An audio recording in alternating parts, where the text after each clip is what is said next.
అయితేనేమి కానీ, ఈరోజు జరుగుతున్నటువంటి ఈ ఢిల్లీ సంఘటన అయితేనే కానీ అనేక సంఘటనలు అంతకుముందుకు సోదరి సాక్షిని చంపడం జరిగింది లవ్ జిహాద్ కేసులో. మొన్నటికి మొన్న హైదరాబాద్లో కనీసం 10 సంఘటనలు జరిగినాయి. నాగరాజును చంపడం జరిగింది. నిజామాబాద్లో భవ్యశ్రీ ఒక ముస్లిం యువకుడు మైనర్ అమ్మాయిని భవ్యశ్రీని చంపడం జరిగింది. రెయిన్ బజార్ పోలీస్ స్టేషన్లో ఒక ముస్లిం చేతిలో మోసపోయినటువంటి అమ్మాయి సోదరి రాధిక అడ్వకేటు ఆ అమ్మాయిని ముక్కలు కింద నరికి చంపడం జరిగింది. ఈ నరికి చంపే సంస్కృతి ఎక్కడి నుంచి వస్తుంది? ఇది ఏ రకమైనటువంటి సంస్కృతి? ఏ పుస్తకం నేర్పిస్తుంది? ఏ మత గురువులు నేర్పిస్తున్నారు? దీనిపైన దళిత సమాజం స్పందించాలని కోరుకుంటున్నా. ఓ దళిత సమాజమా, ఈరోజు అంబేద్కర్ దారి తప్పించే విధంగా కొంతమంది మనల్ని దారి తప్పిస్తున్నారు. దయచేసి అర్థం చేసుకోండి. ఈరోజు కొంతమంది ముస్లింలతో పాటు కలిపి మనం రాజ్యాధికారం సాధించాలంటారు. అటువంటి వాళ్ళకి ఇది ఒక మచ్చుతోనక, ఈ యొక్క సంఘటన ఒక ఉదాహరణ. నేను ఒక ప్రశ్న సూటిగా అడుగుతున్నా. ఈరోజు బంగ్లాదేశ్లో జరుగుతున్నటువంటి దాడులు మొత్తం కూడా దళిత వర్గాలపైన జరుగుతున్నాయి. నేను సూటిగా ప్రశ్నిస్తున్నా, ముస్లింలతోటి రాజ్యాధికారం సాధించగలమని చెప్పి వెళ్ళినటువంటి దళితుల పరిస్థితి ఏం నడుస్తుంది? వాళ్ళకి అక్కడ రిజర్వేషన్లు లేవు, హక్కులు లేవు, ఎటువంటి మానవ హక్కులు లేవు, ఏ విధమైనటువంటి అవకాశాలు లేవు, ఉద్యోగాలు లేవు, వ్యాపారాలు లేవు, ఏ రకమైనటువంటి అవకాశాలు లేవు. పాకిస్తాన్ అయితేనేమి, బంగ్లాదేశ్ అయితేనేమి. కానీ ఇదే భారతదేశంలో హిందువులతో పాటు కలిసినటువంటి దళితుల పరిస్థితి చూడండి. ఈరోజు మనం అత్యున్నత స్థాయి చీఫ్ జస్టిస్లం అవుతున్నాం, రాష్ట్రపతులం అవుతున్నాం, సినిమా రంగాల్లో ఉంటున్నాం, ఈరోజు ఉద్యోగ రంగాల్లో ఉంటున్నాం. అనేక రంగాలలో ఈరోజు విద్య, రాజకీయము, అనేక రంగాలలో ఈరోజు దళితులు ముందుకెళ్తున్నారు, రిజర్వేషన్లు అనుభవిస్తున్నారు. మొన్న ఆర్టికల్ 370 తీసే వరకు కూడా ఇక్కడ రిజర్వేషన్లు అనేటివి కనీసం అక్కడ ఆ ప్రభుత్వం అనేది అమలుపరచలేదు. దీన్ని బట్టి మనమే అర్థం చేసుకోవాలి ఈ జై భీమ్ అనేటటువంటి స్లోగన్ ఎంత మోసపూరితమైనటువంటి స్లోగను. కాబట్టి దళిత సోదరులారా, నేను ఒకటే కోరుకుంటున్నా, ఈరోజు ఢిల్లీలో సోదరుడు తరుణ్ మీద జరిగినటువంటి దాడిని మనమందరం కూడా ముక్తకంఠంతో తీవ్రంగా ఖండించి ఈ యొక్క మోసపూరితమైన భావజాలాలు ఏవైతున్నాయో దాంట్లో నుంచి మనం బయటికి రావాలి. ఈరోజు మన పట్ల జరుగుతున్న దాడులు ఎక్కడ జరిగినా సరే, ఎవరు చేసినా సరే దాన్ని తీవ్రంగా ఖండించాలని చెప్పి కోరుకుంటూ జై భీమ్, భారత్ మాతాకి జై.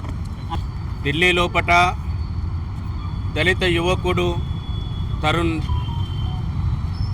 ఇస్లామిక్ మతోన్మాదానికి బలైండు. దారుణమైనటువంటి సంఘటన. ఈ రోజున ఏ ఒక్క సెక్యులర్ నేతలకు, ఏ ఒక్క మానవతావాదులకు తరుణ్ మీద జరిగినటువంటి దాడి, తరుణ్ యొక్క హత్య కనబడటం లేదా అని నేను ప్రశ్నిస్తూ ఉన్నాను.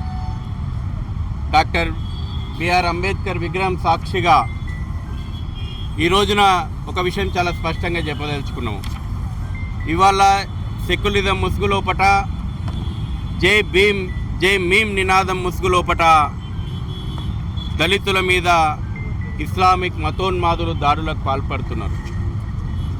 డాక్టర్ అంబేద్కర్ దేశ విభజన సమయం లోపట చాలా స్పష్టంగా చెప్పిండు, ఈ దేశం లోపట దళితులకు భద్రత కావాలంటే మతం ఆధారంగా దేశం విభజనకు గురవుతున్నటువంటి సందర్భం లోపట మొత్తం పాపులేషన్ ఎక్స్చేంజ్ కావాలని పట్టుబట్టినటువంటి నేత డాక్టర్ బిఆర్ అంబేద్కర్.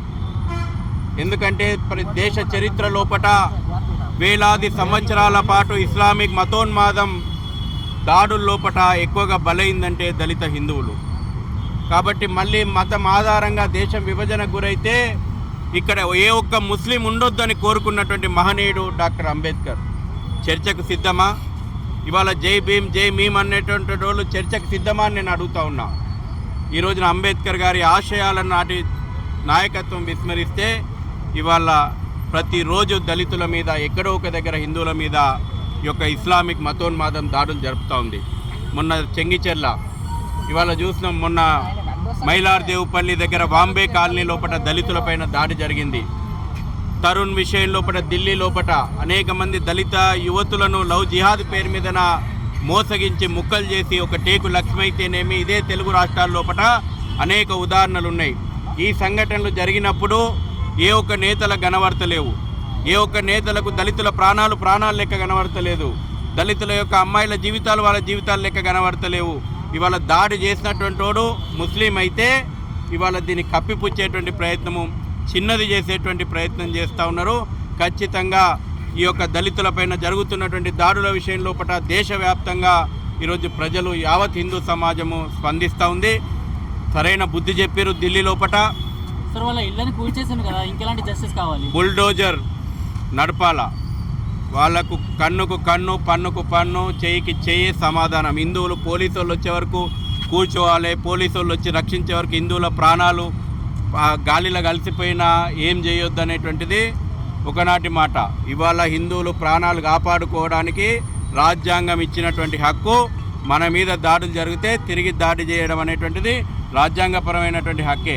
ఒక పక్కన మతోన్మాదులు వచ్చి నీ ఇంటి దగ్గరికి వచ్చి నువ్వు పండుగ చేసుకుంటున్న దగ్గరికి వచ్చి మొన్న చూసినాం బైన్సా లోపట ఏం జరిగింది. సంక్రాంతి రోజు పండుగలు చేసుకుంటుంటే దళితులు ఇంత ఒంటరికాలు చేసుకుంటుంటే వచ్చి ఏ రకంగా మూత్ర విసర్జన చేశారు అంటే ఇంటికి వచ్చి దాడులు చేస్తుంటే చేతులు కట్టుకొని కూర్చోవాలన్నా. తిరిగి సమాజం సరైనటువంటి బుద్ధి చెప్పాల్సిందే. అప్పుడే ఈ మతోన్మాదులకు ఆగడాలకు ముగింపు పలుకుతుంది. లో హైయెస్ట్ పనిష్మెంట్ డెత్ పెనాల్టీ ఉంది.